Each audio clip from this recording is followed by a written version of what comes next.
But let me ask Charlotte Ersboll now to give us a perspective on Novo Nordisk and their work on diabetes. Okay. Oh my goodness. So vision the future where the majority of us are living in a city. Actually, if you think about 2050, 2/3 of us are going to live in a city. And if you happen to live in Africa or in Asia, the likelihood of you living in a megacity with 10 million inhabitants or more is quite high. And so think about what that's going to do to our health and to the health of our planet. Already now, we know that there is quite a high risk if you, for example, living in sub-Saharan Africa and you move from the countryside to a city, you will have a 5 times higher risk of developing diabetes. And we know today that the rate of urbanization and the rate of diabetes and obesity is actually tracking each other. So today we know that around almost 500 million people are living with diabetes today. And if we just look towards another 20 years, that number is probably going to be closer to 600 million people. And in Novo Nordisk, we have been in the business of changing diabetes for close to a century. We know how to diagnose diabetes, we know how to treat diabetes, we know how to control diabetes. And I also think that I can say in all confidence that we are at the forefront of innovating in how we treat diabetes. But I would also like to let you in on a dark secret, and that is actually that we're not doing a particular good job of changing diabetes. Because if you look at it, of all the people who have diabetes today, only half of them know that they have it.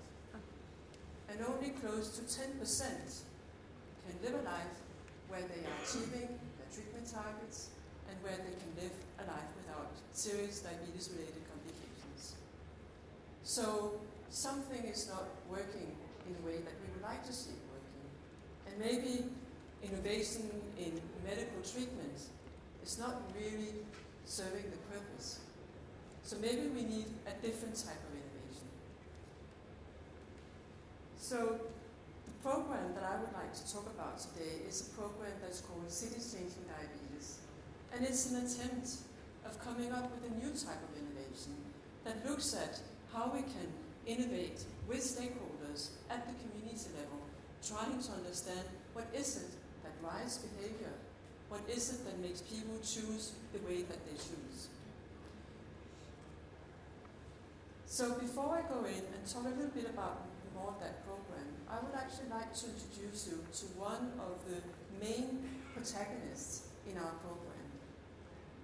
Her name is Itzhak. She lives in Mexico City.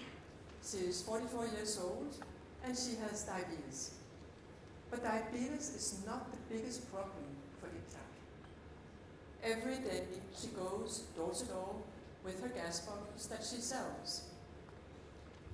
And it's tough work, it's hard labor. And she's very worried about her ability to being able to continue on working in this way. Because besides diabetes, she's also suffering from many other diseases. And she has to earn a living. She earns around $90 every week, and she's the breadwinner of her family. But she's concerned that she will be able to continue to afford medicine because the government-sponsored program that kept her on free medication has stopped recently. Often when she's working in the day, she gets very tired. And so she goes out and spends the little money that she has buying a bar of chocolates and a bottle of Coca-Cola to get her blood sugar level up and regain her energy. And she knows that this is not good for her diabetes, but what can she do? And she is quite convinced that diabetes was brought on by her stressful life. Obviously, Itzhak is not a real person, but she's actually an agglomeration of the insights that we got recently when we investigated what are the cultural and social drivers, what makes people vulnerable and at risk for diabetes. The Cities Changing Diabetes Initiative is a great collaboration of 7 cities and around 100 partners from around the world. And the main partner that we have in the program is a Professor David Napier, and he is a professor in medical anthropology, quite a new discipline actually. And he's been working with us to try and map out in each of the cities what it is that makes people vulnerable to the risk of diabetes or their ability to manage their diabetes, but also resilient for the risk of diabetes. And there are some really, really interesting insights coming out of that I would like to share with you.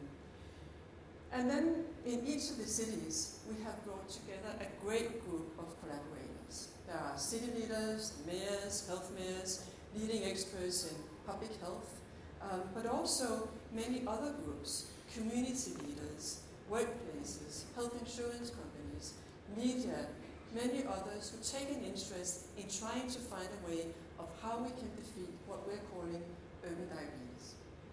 Because what we're looking at here is actually how we live our lives, in urban centers. And we all are familiar with it. Cities are a great hotspot for convenience.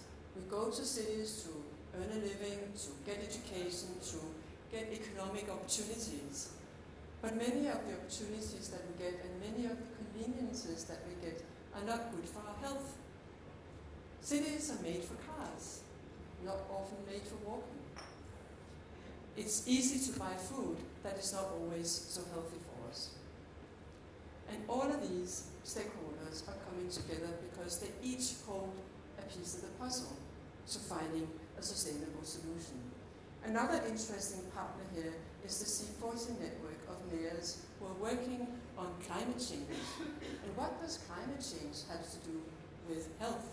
Well, actually quite a great deal, because we can understand that many of the behaviors that are leading us to develop obesity or diabetes are also contributing to climate change.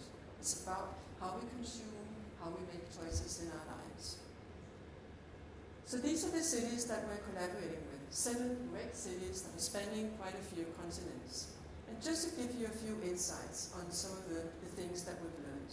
In Mexico City, for example, water safety has become a great problem. And it's one of the reasons why you would find that in Mexico City they have the highest consumption rate of sugary drinks. And also, by the way, one of the highest prevalences of childhood obesity. Copenhagen, if you come to my capital, you will know that Copenhagen is a very healthy city. But even so, here, you will find that between one borough and another borough, there is around 8 years of differences in life expectancy. And I can tell you it's not because they're more stupid on the other side than on this side, but it's because they have different life conditions.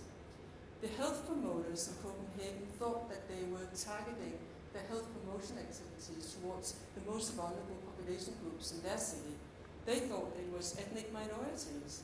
What they learned from this was that it was actually lonely Danish men out of a job. In Vancouver, they had the same notion that they were targeting their health promotion activities towards the right vulnerable audience. They discovered that they had been blindsided by the fact that one of the most vulnerable population groups were middle-aged men who were commuting every day, maybe more than 3 hours, eating many of their meals in the car, not having many opportunities for moving around. In Shanghai, they're worried that a new generation is growing up without the ability to be able to cook their own meal. So many interesting insights that we can now learn from and act on.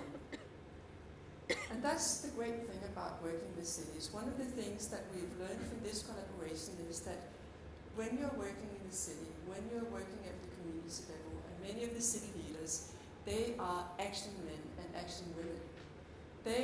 From them to spot a problem, to take the action and move forward is very short.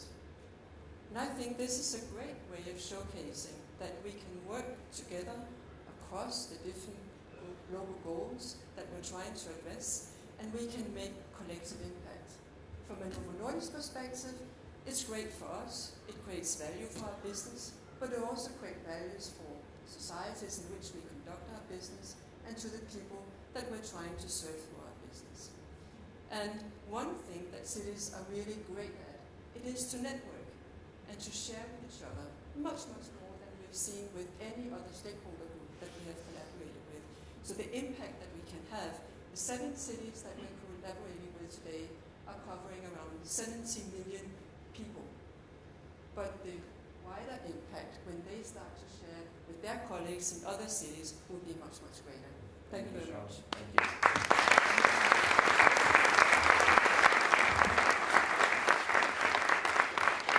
I think, Charlotte, I mean, the goals are clearly system-wide, and we need collaboration across so many functions. And this is a great example of when you had lists in there, the cities, NGOs, business. But what about the role of just individuals